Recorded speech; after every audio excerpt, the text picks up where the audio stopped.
¿Qué onda, integrólogos e integrólogas? Hoy es un día muy especial. Es 9 de diciembre y es el Día Internacional contra la Corrupción.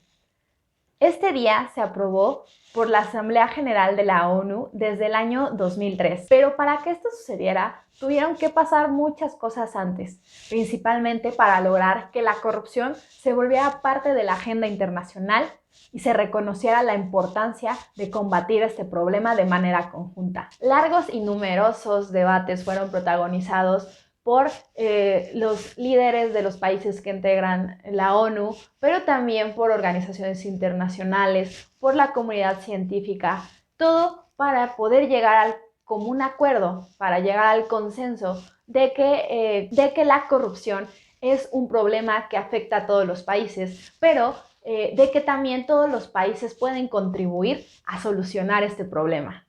Como resultado de las múltiples reuniones y los múltiples debates, es que se llegó a la necesidad y a la conclusión de que se necesitaba un mecanismo para formalizar el compromiso que tenían los diferentes países de combatir a la corrupción. Así fue como las voluntades de los gobiernos de casi 180 países se formalizaron en la firma de la Convención de las Naciones Unidas contra la Corrupción, también llamada como Convención de Mérida, y no es casualidad, se llama Convención de Mérida porque esa reunión internacional fue realizada en Mérida, Yucatán, en nuestro país.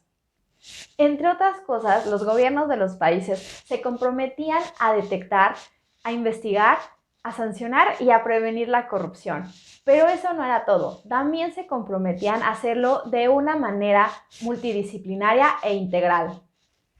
Hay que reconocer que esta convención tiene un componente muy fuerte que va enfocado hacia la asistencia técnica entre países, pero también hacia facilitar los flujos de información que ayuden en el combate de la corrupción.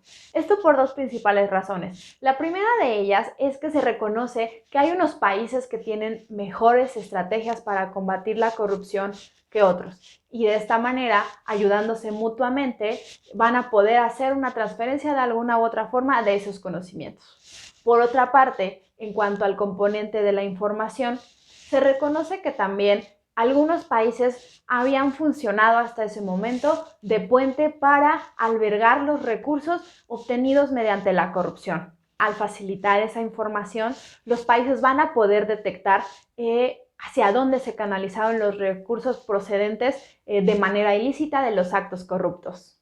La Convención de las Naciones Unidas contra la Corrupción es solo un ejemplo de diversos foros internacionales que se han realizado en las últimas 2 décadas para coordinar la manera en que los estados combaten la corrupción. También tenemos la Convención Anticohecho de la OCDE, la Cumbre de las Américas se ha reunido, la Organización de los Estados Americanos y el G20, la Alianza del Pacífico.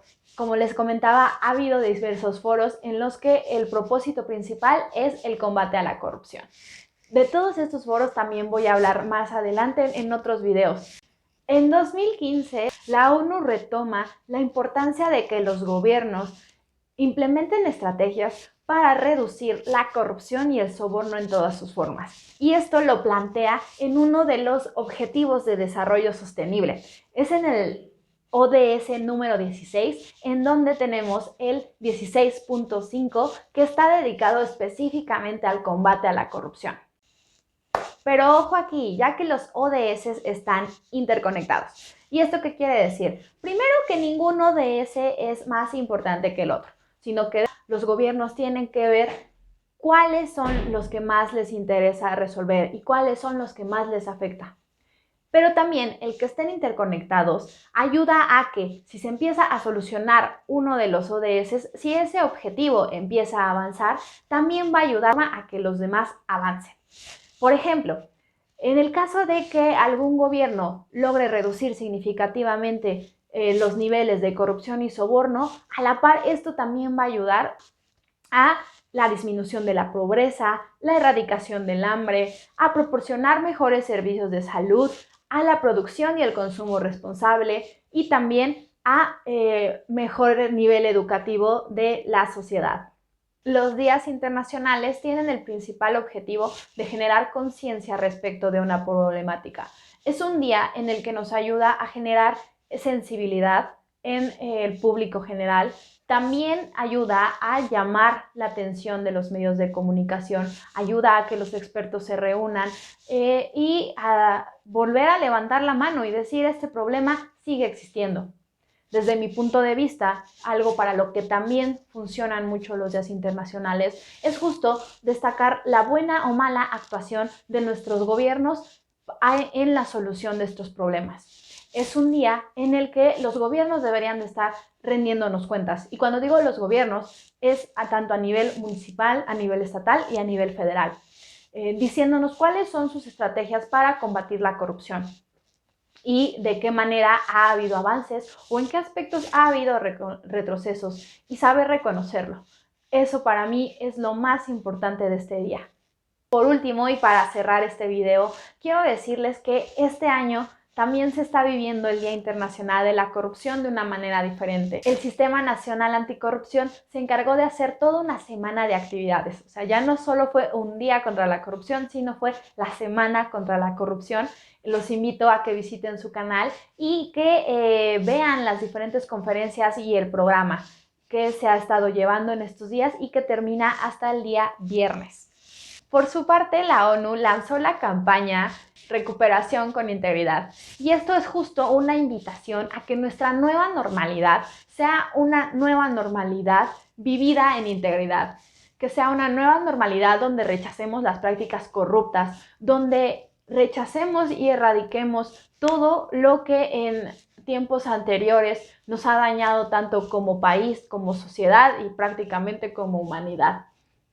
Ya no se debe de admitir nunca más actos corruptos como los que se han vivido en sexenios anteriores. Y además de todo, también la ONU alerta que, como estamos en una época de crisis económica, de crisis sanitaria, es un momento ideal para que muchos de los perpetradores puedan utilizar este momento para desfalcar y traicionar los intereses públicos. Entonces, realmente es importante ser vigilantes y no perderse el siguiente video, que es a quién le corresponde combatir la corrupción. Sin más por el momento, es hora de irnos, pero ya saben por dónde, por el camino a la integridad. No olviden suscribirse.